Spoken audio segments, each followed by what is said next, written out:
Yes, welcome, welcome. But for the passion, not the fashion, the YouTube channel.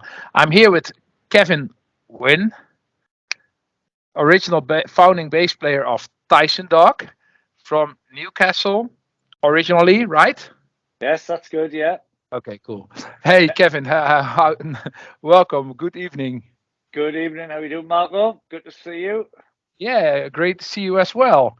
I have here some questions for you from the past, the future, and the present. So let's Okay. start. I shall try my best. You should try your best. Okay, cool. Hey, Kevin, please introduce yourself and the band to our viewers. Hi, my name's Kev Wynn, and I'm the original bass player, founder member of the Northeast heavy metal band, new wave of heavy metal band, some people say, Tysondog. Great. And we've just got our fourth album out on Yeah, Target Music from the Vault called Midnight. awesome. Just checked some songs. It sounds great. Uh, very old school, but fresh. But Yeah, yeah, so yeah, so they say, so they say.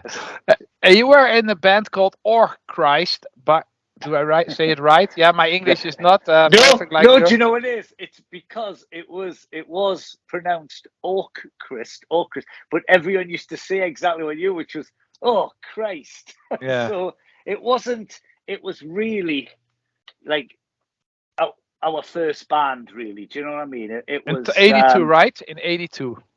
no, no. It was. This is the thing. We were playing. Oh, sorry, not playing. We were rehearsing and getting into bands in around 77. So the 82 thing comes up quite a bit, and we've had it where people says, "Oh, you were latecomers to the new wave of British heavy."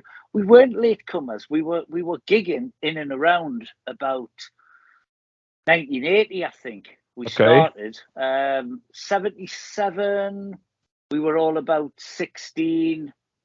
Um, and me and Alan and Paul, we all went to school together, Yeah. and we all obviously got together because of our love for music, and we all played bits of guitar and things like that. But seriously, the band Tysondog, I would say probably we or Chris would have been about 1980, and then Tysondog were gigging probably then Tysondog. Or Chris didn't really last 5 minutes. That was just like say like I wouldn't say high school band because we were working.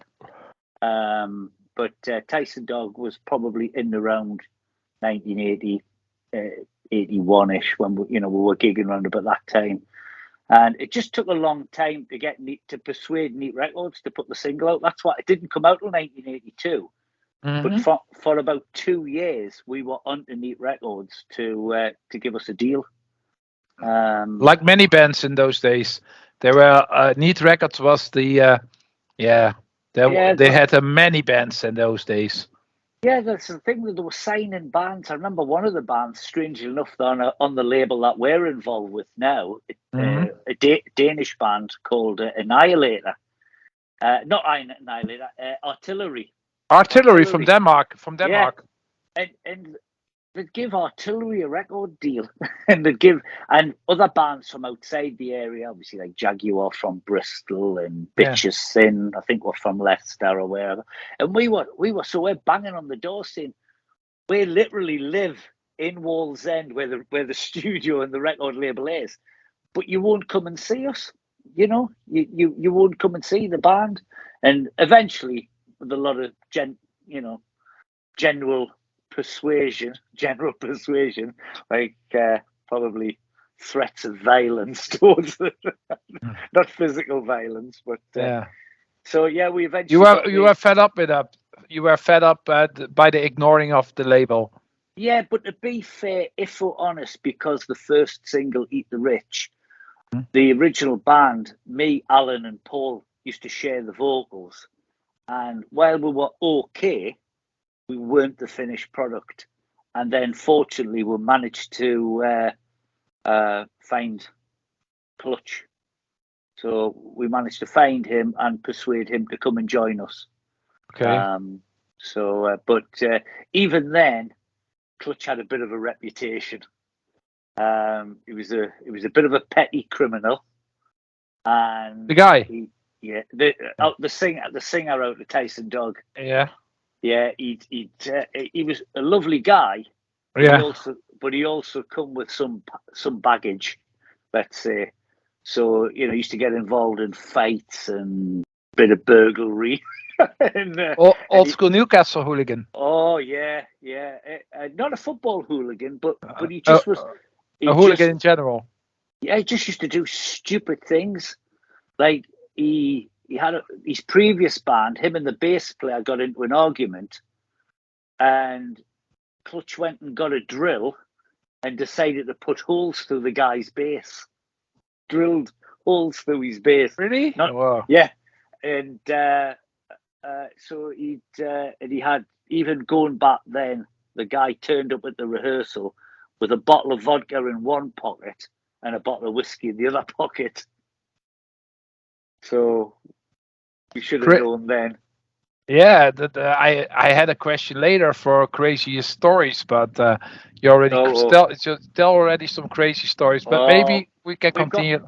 I've got worse ones than that. Okay, we keep that for later. We keep that for later. Hey, you recorded your live demo in '83, which was used to secure the record deal with Neat Records, right? Yeah, that's right. That's how this is how this is all happened back in the day. Yeah, no, it's funny. I don't know if I've still got a copy of it.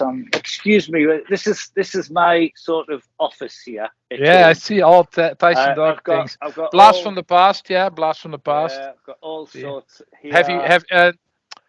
Very heavy. I met you guys there in with Hugo's festival in Stadskanaal, right?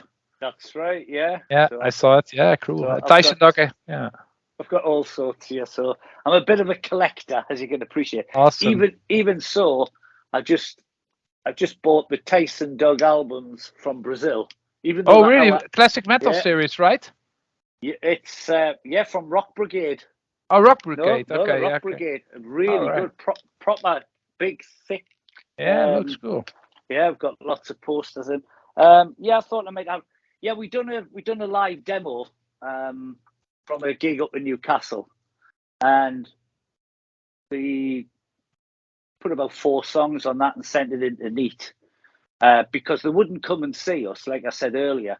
And eventually, someone did listen to it. I think it could have even been Conrad, for all I know, and said, "Well, we should get these guys in." So that's how it happened. And well, I wouldn't say strangely enough, but we're about to put out, or later on in the year, there's going to be a live album coming out, but it's not a live album where it's just done from one gig. It's going to be a selection of songs over since we've got back together, the last 10 or 12 years, and it's going to feature nearly every member of the band in that 10 years. So you're going to have Alan Hunter, who was an original member.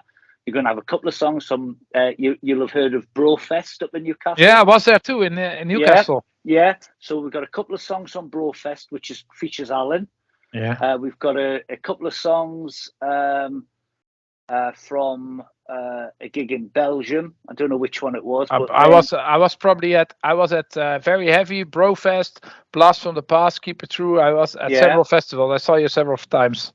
Yeah, I think we've got a track on from Blast from the Past, which featured Bill, the French guy, on vocals. So we've got him on vocals on one of them.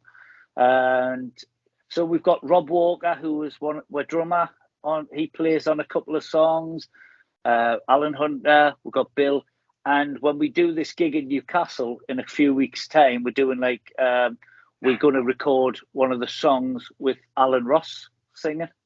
So it should be quite good. So that's coming out it's not on Very Heavy. It's not on Mighty Music on From the Vault.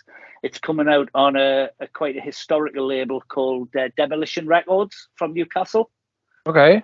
It was owned by the old Venom manager, Eric Cook, who sadly passed away, and is now owned by our drummer off Beware the Dog, that album. Yeah. Jed Cook. So Jed owns this record label called Demolition Records. So we've had the okay off Michael from Mighty Music to put it out.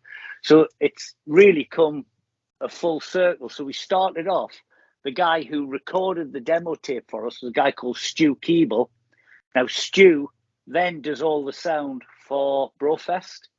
Yeah. And he recorded our set there, and we're taking probably 2 or 3 songs from Brofest. So it's good. It should be quite a good little package, when it comes out. So great. I'm curious. Yeah. And this Alan Ross, is he related to Brian Ross? Is that it's family? His son. Yeah, it's his son. It's Brian's son. Really? All right. Yeah. Awesome. So we'd auditioned lots of singers. Now Alan is really predominantly known as a really excellent guitar player. But over the years, he started to do more and more vocals, and he plays in a band called, I think it's New Breed Revolution in Newcastle. It's got Mickey Kerrigan. It's got Mickey Crystal, the ex-Tigers of Pantan guitarist on. Yeah. And I think it's got a couple of really seasoned musicians on, and he also plays in a Deep Purple tribute band as well. So he's a big guy. He's got a big voice in that. Very talented guy. So yeah, it was. I got a phone call off Brian, and we'd had Alan in. But it was a case of, are we going to have problems? He's in Blitzkrieg. He's in New Breed Revolution. He's in this Deep Purple tribute band. So is he? How committed is he going to be, really? And anyway, Brian got in touch. He says, "Listen, what's happening? You've had our lad." And he said, "I don't get involved in his career, but I think he really wants this gig." Yeah. So we said, "Yeah, fair enough, right? Well, sorry about sorry about the delay, but we've had our hands full with the album release and all that." So we got Alan back down for probably a third rehearsal with us. And he just blew us away, and we just offered him the job on the spot. We said, and he's brought. I mean, he's only in his 30s, and sorry about that. You still there, Marco? Yeah. Yeah, sorry about that. That was actually our guitarist ring. This always happens. My phone, as you can appreciate, like at times when you've rang, I've not been rude. I'll have been on the phone. Because my phone never bloody stops. So I know that problem. I know that problem. So no, Alan's brought with him like a real good youthful exuberance, and the band is sounding really good, to be fair in that. So great. He comes from his father is a legend too, a local legend too. So lovely guy, Brian. Yeah, it's how you call that? We call the apple is not far from the tree. It's tree, like yeah, that's right. Well, he's got another son called Gillen, and he obviously Gillen abbreviates his name to just Gil now. But Gillen, he's not into rock or metal, but he got up on stage with Blitzkrieg at Brofest.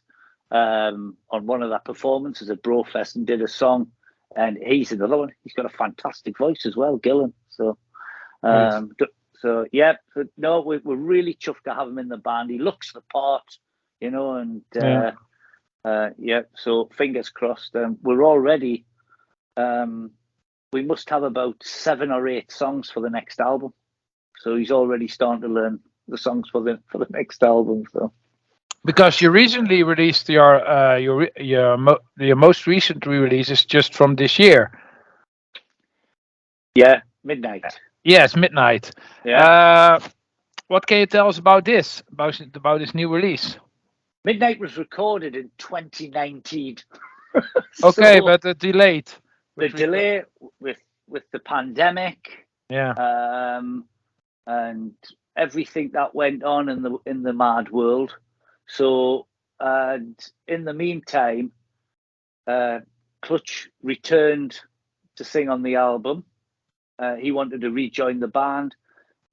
Bill very, very kindly and very professionally stood down because Bill, say, he'd done a sterling job, especially Blast on the Past, Hard Rock Hell in Sheffield, Grim Up North in Manchester. He'd done some really great gigs for us. Truheim in Germany, so he did. Yeah, so it seems also a cool festival. Truheim. Yeah, huh? He done some brilliant gigs with us. So but the Truheim festival seems also a very cool festival. I've never been there, but it's like a mini Keep It True. Yeah, it's cool. I heard. It's brilliant. Absolutely one of the best. I heard that. Yeah. That and Muskel Rock in Sweden. Must be a cool festival. Rock. Muscle Rock. Yeah, is it cool? Brilliant. I've never been there, but yeah. Yeah, brilliant. There's some of these festivals we've done. Muskel Rock, Truheim, and another one was in Portugal, which I only took the poster down this morning to make more room, and that's called I don't know how you pronounce that, Mangualade. Yeah. Mangualade. Was that Ratos de Pararo? Is that Ratos de Pararo playing? Yeah. The Brazilian cult band. Yeah, we'd never heard of them. They're huge. They're massive. They were coming up to us going, "Oh, Tysondog, can we have our photos with you?" Really awesome. They're huge. We'd never ever heard of them, but they're massive in Brazil and Portugal. We're staying in the same hotel and they're saying, "Are you guys out of Tysondog?" We're going, yeah. Oh, we're Rato So Pore. And we were going, who? Yeah. But then, what a great set of guys. Yeah. Absolute. And we didn't realise they've got legendary status. When we They are. When we went to Brazil, they were saying, and we're doing interviews there, and we're saying, "Oh, yeah, we're playing with Rato de Pore." And they're going, "You really?" And we're going, yeah. Awesome. Ignorant English people, we didn't know who they were. They're huge. They're huge in South America. Yeah. Really, really smashing. Awesome, but yeah, awesome. we've done some. I also recognize festivals. directly Ratos de Pararo. Directly when you show me the poster, like, oh, Ratos de Pararo. Really good set of guys. Good set of guys, and that. The unfortunate thing about it is we didn't get to see the set because we had a really early flight.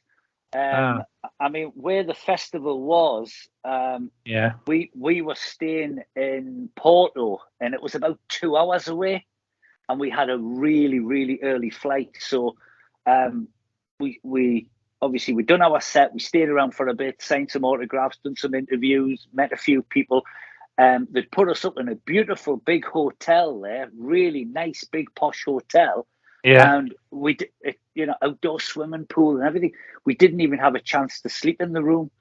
We literally chilled out in the room. We had a swim in the pool before we went on, and then done the gig, jumped in the car, and had to drive the 2 hours back to Porto. And we were literally up with, I think we must have had about 2 hours sleep, and then we were away back on the plane back to Manchester. So. Intense. Oh yeah, but it's fun. Yeah, it's rock and roll. and about this, because you're talking about these great festivals like Muscle Rock, Truheim. Yeah. I come often in England since I was like a little boy. Yeah. And I love England. It's one of my favorite countries, and especially the football I love. But about heavy metal, it was back in the day. It was very prominent. All Judas Priest, Iron Maiden. And all the smaller bands, but England was the place to be together with. Oh, yeah. But it seems countries like Sweden and England, Germany, they are more like. I think it's a bit. I still come in England, but there's not that. It's not the same like back in the day, right? Definitely. I mean, the festivals abroad are definitely, like you mentioned, Blast on the Past. You mentioned Hugo's Festival. I mean, that was another great festival. Sorry, Hugo, very heavy festival. Yeah, was that a great festival? Brilliant. Yeah. So that's when we first saw you then. And the thing is, in the UK back in the days, there was a lot of bands. Yeah, really a lot of bands. Yeah. But I don't know, with the exception of going to. Put my light on here, and we can see there's my Hall of Fame there. Wow, the tickets. I mean, some of the bands I've seen at the City Hall and you know, AC/DC back in '78, and Rainbow, and Wow. Black Sabbath, Queen, David Bowie. There was a lot of big bands. Uh-huh. But the smaller bands, we didn't have a lot of places to play. Oh. I remember seeing an interview with John Gallagher recently, and it wasn't, you know, they were still playing Mingles in Whitley Bay on a Thursday night in front of 20 people. Yeah. You know, so it was. I mean, in London, I think they had better crowds. The Marquee was there, and you know, they had better venues and that. But up in Newcastle, we were still playing in pub gigs in front of 20, 30 people. It was great because you could see bands every night. Yeah. You know, you could literally go to, say, Mingles in Whitley Bay. You could go over to Gateshead. You'll be familiar with these names and that. Yeah, you know, of course. and a lot of Newcastle had also a lot of bands. They had many bands. There was one place in Sunderland where you could play in the afternoon. You could play a gig called the Old 29 in Sunderland in the afternoon. It was a great paying gig. It was such a hard place as well, full of real, you know, hard men. Heavy metal. Yeah, and then you'd play that in the afternoon, and then you would play the Sunderland Mayfair in the evening. You'd do like 2 gigs in one day.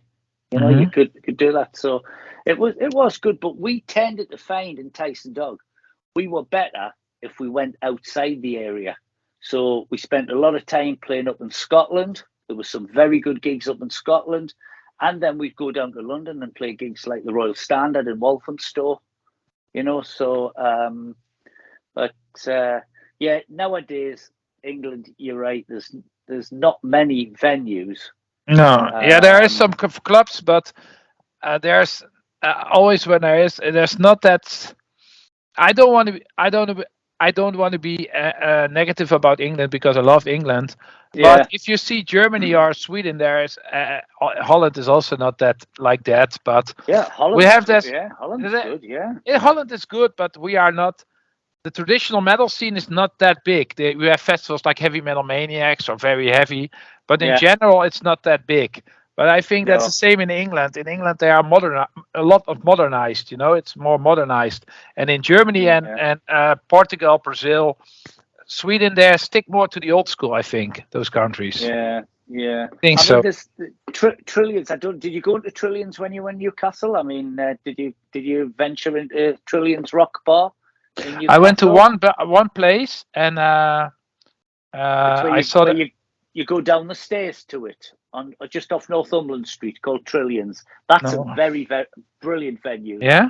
They've got one up in Scotland called Bannerman's in Edinburgh. They've got one the Waterloo in Blackpool. So there is some venues, you know, but. It's just the people not turning out for them. There's some great bands are going out there playing, and just people aren't turning up. You know, you might get 20 or 30 people, and it's sad, disheartening. You know, so but I don't know what's happening with Brofest if they're going to be doing if they're doing that again. And I mean, that was May one that I did. I don't know if you can see it. There's Grim Up North one. Yeah, I've been there 2 times.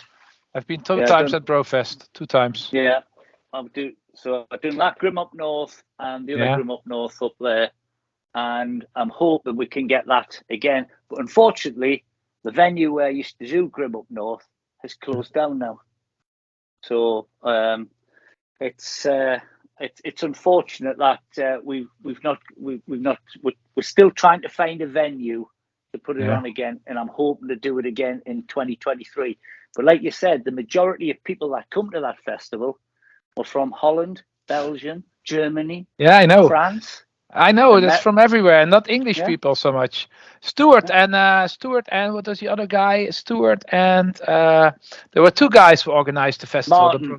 Martin and Stuart, and they had in a few years they brought nearly all the new wave of British heavy metal bands from the back in the day, tried to put them on stage there in Newcastle. When I was there, was in the university. Yeah, it was. Yeah, we were.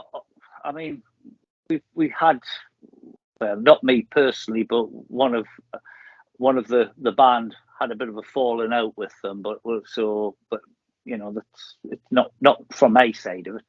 But we bumped into them when we played Headbangers Open Air. Great festival too in Germany, northern Germany. Yeah. And we played this gig. We're doing a meet and greet, and these lads come up, Geordie accents. You're from Newcastle, right? Yeah. And they'll say, "Listen, we're thinking of putting on some gigs in Newcastle. Will you come and play for us?" And we were going to play a gig at the Clooney in Manchester, in Newcastle, which is another good venue, by the way. And we'd agreed to do the Clooney gig with them. And then for some reason that ended up being cancelled. And then they came to us and they said, "What about a festival? Would you play?" And I said, "Listen, yeah, we'll do it, and we'll do it for nothing. You know, to try and get bands playing and trying to get you going and that." And again, we did it. And I say on this live album, there's going to be some tracks from the Brofest Festival. Okay. And we couldn't believe it when we turned up, because we just thought it was going to be in a little room at the university, and turned up and say Stu Keeble was there with this massive PA system and a decent sized room. And yeah, they've done really, really well, you know, and I hope they do get it back. I hope so too. And I hope, well, I don't think we'll be able to get, if it is at the university, I don't think we'll be able to get back on at the university, because I think our member of the band could possibly be barred. But I'll tell you when we see you at the Little Devil. No, that's my next question. It's on. It's still on. Really, because I got a message yesterday by Johnny, and that it was cancelled because of he just wrote me a message that your singer is not vaccinated. He's getting the other one. He's managed to get the second vaccination in. If you remember, I had this conversation when I was in Spain, and you were like, "Well, I'm not sure. You'll have to check with Johnny." Anyway, I said to Johnny, "We might have to cancel this because of the singer needs his second injection." Anyway, since and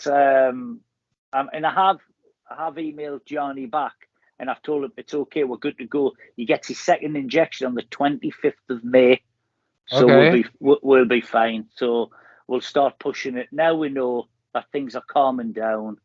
Okay. Just tell him. Tell him. Yeah, I've sent him an email. Yeah, I have sent him an email. He hasn't replied, so I hope he has seen it. But I hope so. Yeah, because he wrote me the message this morning. Yeah, as soon as I come off this, I'll get straight onto him and tell him, no, we're good to go. So cool. Yeah. Because I was asked, because I'm good friends with Johnny, and he asked me, and I'm a local from Tilburg, so he asked me, can you promote the show and be there as a guest for not the guest, as the host for you guys when you guys should arrive in Tilburg, me and Wim van Grunsven, my friend. Brilliant. Lovely guy. Me and Wim would host you as he booked you, Johnny booked you guys, and he managed everything with Paul, the owner of Little Devil Bar, and me and Wim would be there to have you there and to make party with you guys. Fantastic. But it's coming near, and we still want to make promotion for it. So yeah, it's gonna continue, Little Devil. Yeah, as far as if he still wants us to come, we will come. Definitely. Great. We'll start now. We know everything's okay. We'll push it as much as we can. Okay, cool. You're just really excited, just dying to get back out there playing and that. It's just everything with the pandemic, and and a lot of countries have made it awkward.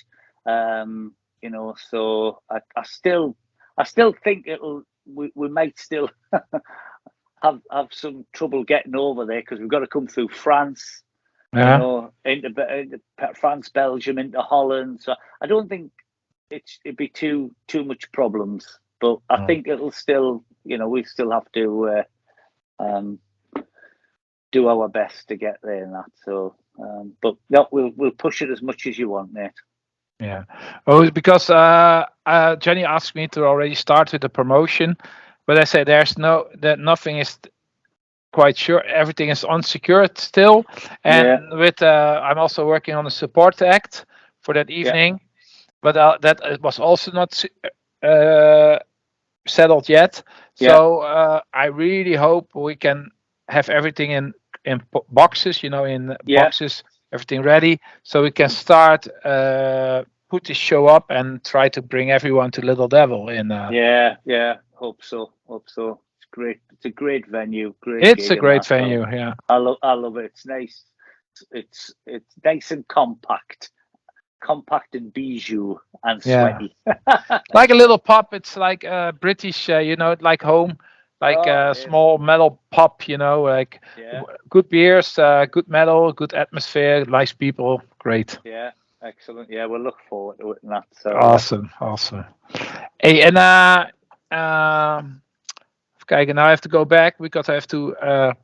How was it to be part of the famous new wave of British heavy metal movement back in the early '80s? Any special memories? It was good. It was sort of when it moved on a bit, really, and you know, the likes of Iron Maiden broke through, and Angel Witch, and you know, and obviously, well, Saxon were way ahead. They were never really new with a British heavy metal band because Saxon were playing round about 75, 76 as Son of a Bitch. So you know, everyone says Saxon is new with a British heavy metal band. They weren't. they were a good heavy rock band. It was good, but we never really got on. If I'm truthful, bands didn't really get on. We got on quite well with Avenger. Yeah, we got on quite well with Satan.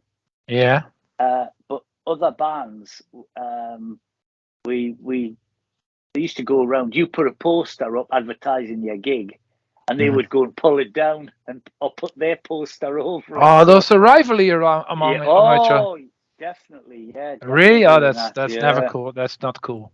Yeah, I don't like it. No, but we played with some pretty good bands. Us and Satan played together. We played with Jaguar on a gig. But like I said to you earlier, even then, these gigs, you were lucky if like you got 50 people turn up to them. Do you know what I mean? Real looking back in the day. I mean, you know, remember Satan doing a gig in the local pub, just near Neat Records, and there must have been about 20, 30 people in there. You know, they weren't very well attended and that. So, but it's the new with a British heavy metal thing. That seemed to come later on. You know, we never. I mean, we tag ourselves onto it now. I mean, I'm looking around and there's all sorts of albums that we feature on here, which is new with a British heavy metal and that. You know, and I quite welcome it. You know, I don't mind being sort of pigeonholed if it's right word, but we still, you know, we don't refer ourselves to as a metal band.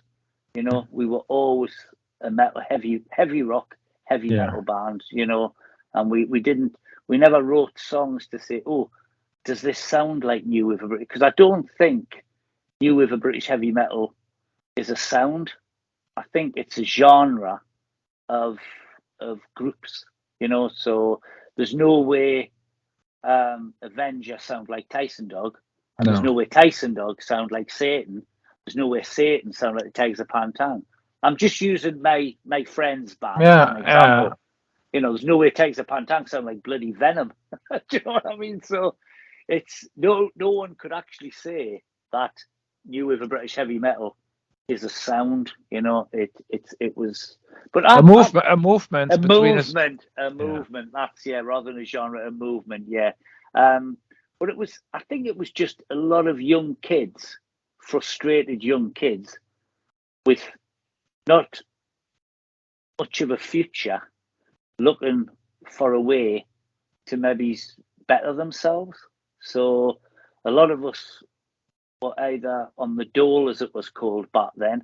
I mean, I was one of the lucky ones. I managed to get a job, but I only managed to get a job through a bit of nepotism, and that was because my father helped us get a job with someone that he knew. So it was through him that I managed to get a job out of school.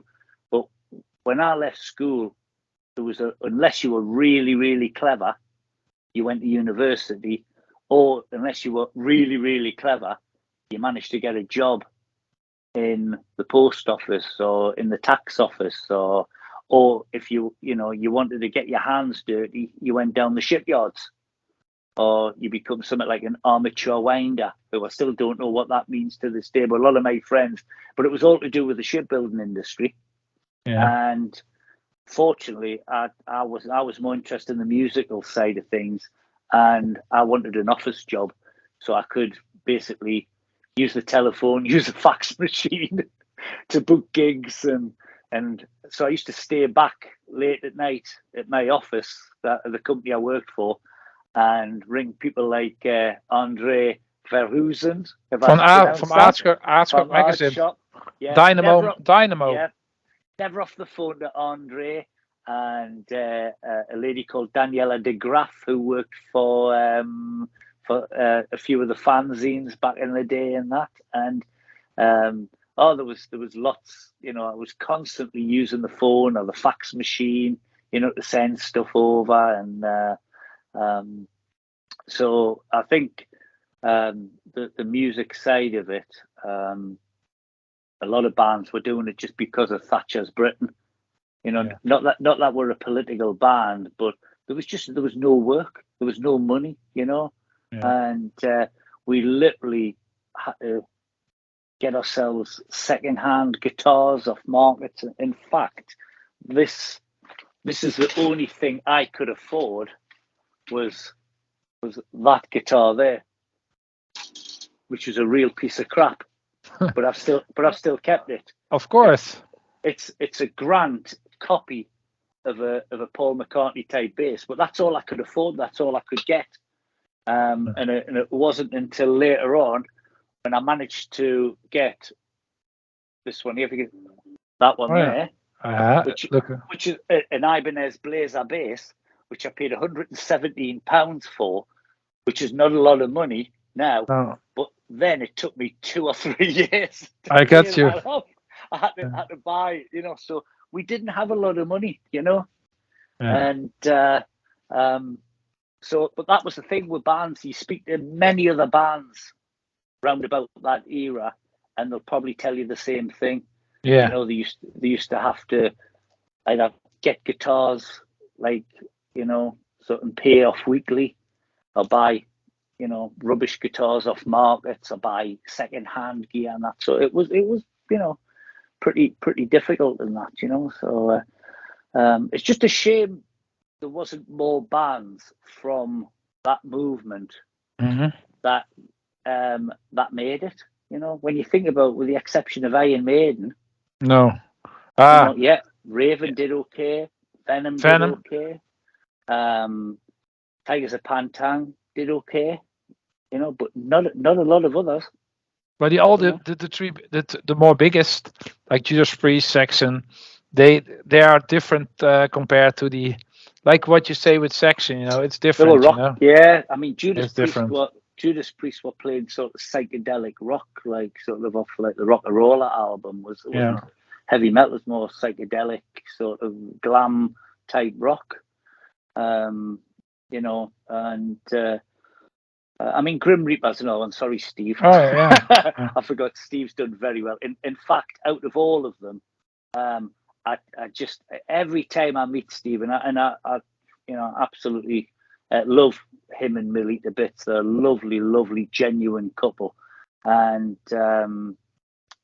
I keep saying, with his voice, he should have been a multi-millionaire. That guy, I'm not blowing smoke up your arse, by the way, Steve, if you do get to see this, but he is an absolutely phenomenal vocalist. Yes. Really, Yes. really one of the best British vocalist, I would say. So typical. He keeps to normal. He keeps to normal. He does, yeah. Yeah. Typically with me, by the way, Marco, my phone is running out of charge because I. Okay, that's I can't shut up, as you can. No problem. No problem. Hey, I need to know a little bit more about because we talked about this new wave of British heavy metal movement. I also want to ask you a little bit about a new album. That's where and how was it recorded and by who? Well, we did it at Mithra's studio. Sorry, I'm just going to try and find a charger. So you're going to come walkabouts with us. Yeah. Yeah. So just bear with me a second when I go into my kitchen and try and find a charger from somewhere. Find a charger. Sorry. I know this is boring for anyone that does watch this and that, but I'll take you into the living room and hopefully can find a charger here. Yes, I have found one. A charger at last. Okay, I'll wait. With my little dog. Hello. Hey, hello.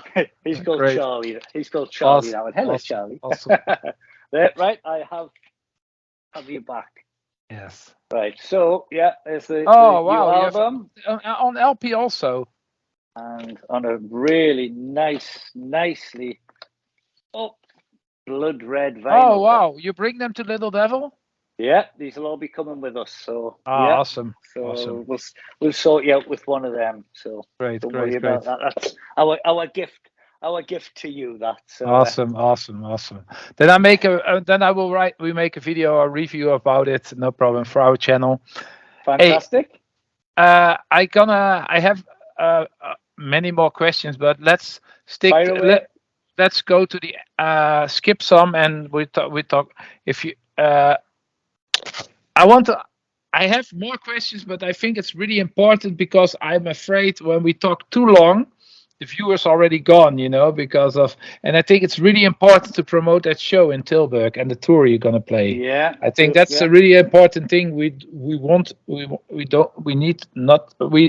should not forget to mention in this interview. So I want to ask you. I was in England, Newcastle, a few weeks ago, and there was a plan. We make promotion for the announced tour in Holland, Belgium, whatever, and Germany. But you were in Spain. Spain, yeah. So everything is a little bit postponed. So I want to ask you, can you please promote the next tour to our viewers, and especially the show in Little Devil, where we gonna meet each other? That's right, yeah. So yeah, we're coming back the little.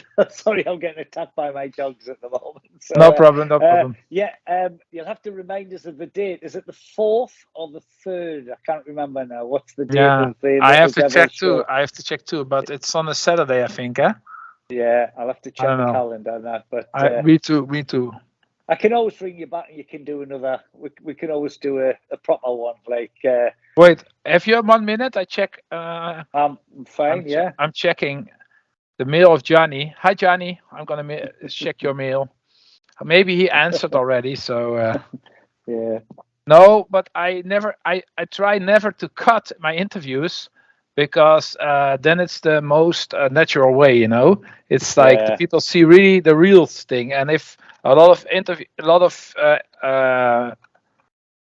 interviews that are all cut, and put things out, and we always try to make it how it is, and not put the best. Well, this is life, you see. So it's I've got 2 dogs jumping all over us for it. Yeah, that's cool. That's cool. People see the real you. Yeah, okay. We're all we're all sort of animal lovers. So. Me too. I love animals. Okay, here we have June 3. June the 3rd. Yes. June the 3rd. Right. Yeah. That's Little Devil. So everyone, get your backsides down to Little Devil in Tilburg on June the 3rd. See Tysondog with the amazing new vocalist Alan Ross. And he's the son of, for the people who don't know? Son of Brian Ross out of Satan and Blitzkrieg. And he's also the lead guitar player, one of the lead guitar players in Blitzkrieg as well, Alan. So people need to check out. Yeah, if they've got Blitzkrieg albums that feature Alan. And of course, Phil Brewis, our drummer. Forget to mention Phil Brewis. Phil toured with Blitzkrieg for quite a number of years and played some pretty decent sized shows with Blitzkrieg, and that played Wacken and Sweden Rock, and so Phil Brewis was also part of that. So, no, we're really. In fact, it'll be one of the first shows in probably nearly 3 years. Wow. So we're so excited in that. So and the good thing about it is we now have a very good rehearsal room, which we share with Blitzkrieg. So rehearsals are fantastic. Now we haven't got to turn up like we used to, book a rehearsal studio for 1 or 2 hours. We literally can be in the rehearsal room for 3-4 hours if we wanted, So I'm hopefully by the time we get the Little Devil, we'll should be hitting top notch, ready to go. So yeah, looking forward to it. And awesome, me too. Must ring Gianni, or you text Gianni and tell him I will after this. Coming. Check your email. Check your email. Kevin sent you an email saying it's still on. I will after the show, after the interview. I will directly ring him. But a little one more question. Because Dynamo, 86, right? Yeah. You were one of the few new wave of British heavy metal bands who played at the Dynamo together with Satan, right? Was there too? Satan did play. They didn't play the same show as us, but we did play the Dynamo. Yeah, in the first edition, right? In first the edition of Dynamo Open Air Festival by André Verhuizen. We didn't play the festival. We played the Dynamo Club. Oh, the Dynamo Club. Yeah. But we didn't play the Dynamo Festival. We were booked to play the Dynamo Festival. Yeah, you're on the poster. But we never played. And Andre, even after all these years, when I bumped into him at Very Heavy Festival, he was still not happy with us. But we tried to explain, like I said earlier, so we didn't have a lot of money. We did, a lot of the band didn't have jobs, and the record company would not pay for us to travel. Yeah. So we had no way of getting there. And Andre, if you do speak to him or you see him, he still says Tysondog were one of the first bands ever to let him down, and he still hasn't. He's forgiven us because he realizes that it really wasn't our fault in that, But the good thing about it, I've sent him some of the tracks from the album, the new album Midnight, and he seems to like them. So I'm hoping him or Metal Mike will give us a half decent review in Aardschok, or give us some publicity at least. So, but yeah, no, we unfortunately didn't play that show, which should have been with Satan and a band called Joshua, who I think were a Christian metal band. Yeah, from America. Yeah, we did play the Earthquake Festival. You played there in Kaatsheuvel. Kaatsheuvel, yeah. That's near my house too, near Tilburg. Yeah, it's now I believe it's now a horse riding equestrian center, is it? Back in the day too, also. Yeah. It was a like a horse farm. Yeah. Or back in the day also, Earthquake Festival in Kaatsheuvel. Yeah, we played that. That was really good with well, the headlining act should have been Europe. But they got that big hit and then cancelled. So Really? the headlining band was supposed to be Europe, and they replaced them with Mama's Boys, and unfortunately, I think after, I don't know who was on after us. I think it was a band called M80, which had Chris Alma, the bassist out of Samson, in, and a guy called Nicky Buzz, a guitar player. And after M80 and Pretty Maids played as well, the place just emptied, and poor Mama's Boys was on stage playing in front of like quarter full crowd. So it was, but it was a very good experience. Yeah. You know, yeah. Near to the Efteling. Oh, we had some fantastic times in Holland, playing at the Vera. In Groningen. Yeah, played at Vera, and I can't remember where else. We done quite a few gigs around that era. In fact, a tape surfaced recently with us playing live in Holland, but to this day we haven't got a clue where it was. It's a tape. We Oh, you have a tape where you don't know where it was recorded? No, it was recorded in Holland. Yeah. And it was it was quite a good gig. It goes a bit funny towards the end, but there's about 4 or 5 songs at the beginning which sound really good. The guitars are slightly out of tune, but hey ho, that was it back in them days. We couldn't afford tuners, never mind anything else. But yeah, so that surfaced. That actually got sent to me. It's on a CD. It was burned onto a CD. Yeah. By a guy in America. Really? He says, I've got this gig that you played in Holland back in 83 or 84. He says, do you want this? I was like, yeah. Yeah, of course. Okay, cool. Yeah, so no, we've got we've got to thank the people in Holland, very much for like sort of helping promote the band and that, so. Yeah. And I will hope that they didn't forget you after all those years and come to the Little Devil in a few weeks. Well, I hope so. So the last time we played, it was with Avenger, I think. Did we play it with Avenger? Yeah, we played one with Avenger, and that was quite a good night. And that, so yeah, and so fingers crossed. Yeah, they'll turn up. What is that? Fingers crossed. Yeah. I don't know. Hey, Kevin. I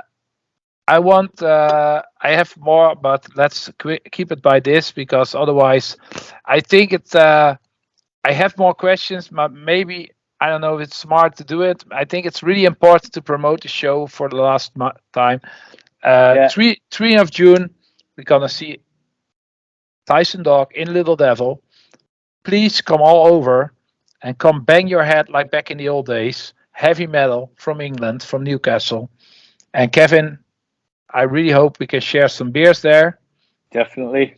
Yeah. Awesome. Very good, mate. Very good. Be good to see you again. Good to see you again, and good to sort of be in Holland again, because I say it's a bit of a spiritual home for us, really. Yeah. So, and hopefully try to drag some of the heavy metal maniacs gang along. Yeah, from the fan club. Yeah, because they've said about putting us on, but we're still waiting. Rick Bowman came. Rick Bowman from Martyr. He was there last time we played, and he was saying, I'm part of this, and I'll try my best to get you on. So I keep sort of trying to get him. They have a great festival. Yeah, so it's a P60 is the venue. Yeah, it's a great festival near Amsterdam. Really good. It's good. Yeah. It's a great festival. But also Hugo was very sad for him. He need to cancel this year's heavy. I know. Yeah. And we were supposed to play the festival with them in Germany. But again, we had problems with the flights. British Airways were messing us about with flights, and cancelled our flights and put us on other flights, which would have been impossible for me personally to do, because as you know, I was literally coming back to the UK and then getting on a ferry over to Spain. So I could, if I'd done the festival and went on these British Airways flights, I would have missed my ferry over to Santander. Yeah. And plus, just before that, this is the thing about the injections. We realised Alan hadn't had all his injections, so the Germans wouldn't have let us in. No, they are very strict with it. Very strict. Unfortunately, and that was, we would have seen Hugo there because Byrne and his band. Yeah, Burn. They'd been Burning. booked to play. Yeah, Burning. Yeah, they'd been booked to play the gig as well. So, but that's really. I'm really gutted for Hugo because he's a really good guy, talented guy as well, and that it's just a shame that he's had to cancel the festival. I bet you that's because knowing Hugo, he's very well organised. I know him also very well. Yeah, he would have booked flights and hotels for bands, and unfortunately, he would have had to have cancelled all them. So, he'd be devastated by it. And again, that's another festival going. We mentioned earlier about Brofest. We mentioned about Grim Up North Night Festival. There's other ones. Ages of Metal in Belgium. Oh, that's is it still running, the festival? I think it's over now. I was there also several times. Yeah. Yeah, Ages of Metal went. That was a guy called Bart Callis used to run. Bart Callis, and John Berry, and so they also John Berry, Big John, lovely guy. And the sound guy, I know the guys who made that festival. That again. So that's another great festival. But fortunately, Kenny Gates from Blast from the Past. He's keeping Blast from the Past going because that's another great festival. So it's a great festival. Yeah. I'm determined that Grim Up North will appear again. It mightn't be like it was last time where we had about 30 bands on for a very cheap price. Yeah. Because that we only managed to do that because the venue was very kind to us. Yeah. Like I say, venues have closed down or they've just said no to putting bands on again. So we'll keep trying anyway, and that's hopefully if things get a bit better, we all have to stick together because the bands cannot make money, but the venues also struggle a lot, and the promoters and everybody's struggling, and let's do it together, and like water by the wine for everyone, so let's do it together because it's a hard time for everyone. It's the COVID, the Ukraine stuff, everything is Brexit also, and that, that I don't think that was thought to. Again, we're not political animals and that, but that's caused lots of problems and things. I don't think it's actually solved anything. But anyway, getting too political now. So just. Hey,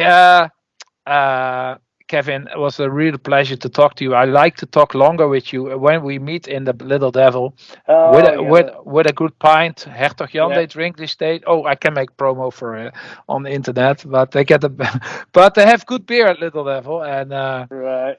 And they have like this special schnapps and special drinks from the local here, and local beers, also great local beers here from the brewery here. We're gonna drink some beers if you like beers at least. I don't drink. I drink alcohol-free beer. I don't drink. I decided to come off the drink a good few years ago and that. So what's that one? Is that non-alcohol beer? Yeah. 0% Radler. Yeah, so I'll have it. Yeah, the best one is Jupiler.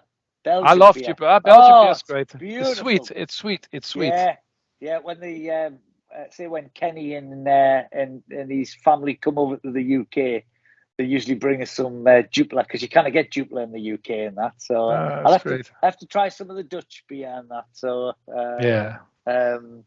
in Spain, it's very good because they've got some really good beers out there, which are all zero alcohol and that, So okay. I still like the taste of beer. I just don't like the effects. Oh, I sometimes I'm opposite. I don't like all beers, but I get like the headache. effect that they got a little bit like wild and like you did. I'm unsecure, not so not so. And when I drink, I get more like self. I get more like self. I feel better, but that's also the danger of beer. If you feel better, I think with me, it was all down to anger management. I Really? think that, Oh, okay. yeah, I think that was the final straw. I think when we played a festival with Blaze Bailey, oh, and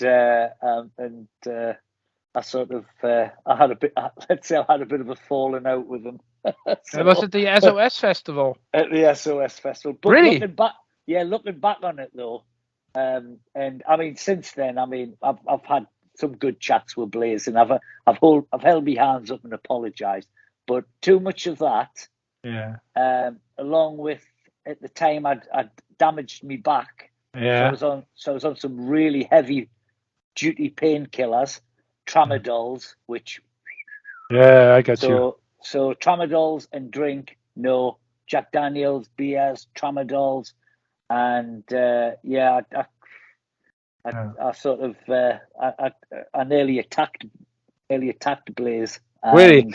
Was it with the Absolva guys that organized that? The Absolva guys together. Well, this is what was so sad because of that.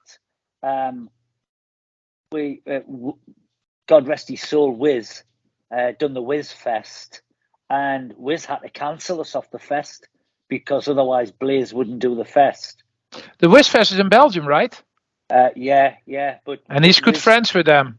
Wiz was a very good friend with the Absolver lads, and with Blaze Bailey and Mark Appleton, Mark Appleton, Mark, yeah. And I mean, Cry Havoc was released on their record label Rock Sector, so we were really good friends. So that was it. It was more of embarrassment from my point of view. Yeah. So you know what I mean. I was caused a bit of problem at the SOS Fest, and it was a really good family. And the last thing they want to see is a 6-foot Geordie out his head on drink and threatening to bash Blaze Bailey's head in. Okay. so it's all water under the bridge. Yeah. And the last time I saw Blaze, we played a festival in Cyprus with him, and we shared a hotel with him, and we had a good chat, and sort of it's all put to bed now. But that was one of the reasons why I decided just to, enough's enough, and keep a clear head from now on. Yeah, but that's good that you solve it. Solve the problem. That's great. Definitely, yeah. Getting too old for making enemies. You know what I mean? Yeah. We're not getting any younger, and I'd rather sort of just be friends with people than make enemies and that. So and never good. Enemies are never good. No, definitely not. Right. Well, you have a lovely evening. You too. Have to watch the match now. We're watching Liverpool. Yeah, we are watching it. It's on the. Wait a moment. I cannot do the video on that. I cannot turn the TV because it's a flat screen. But what's the score right now? Liverpool Villarreal. 0-0. 0-0. 0-0. Right. I've got the remote controls here now. I'm going to put it on now. Okay. And you take care, and looking forward to seeing you. Me too. Few weeks time, really, isn't it? So yes. Weeks in June, 1st of June, 3rd of June. So for the passion, not the fashion, like, share, subscribe now, and see you in the Little Devil on the 3rd of June. Tysondog. Take care. Take care, bro. Take care, mate. Mate. Mate. How's that in English? Mate. That's all right, mate. I. Why I, that's also like the Georgies, like I, I know. Hey, see you, brother. Take Ciao. care, buddy. All the best, mate. Ciao. Cheers.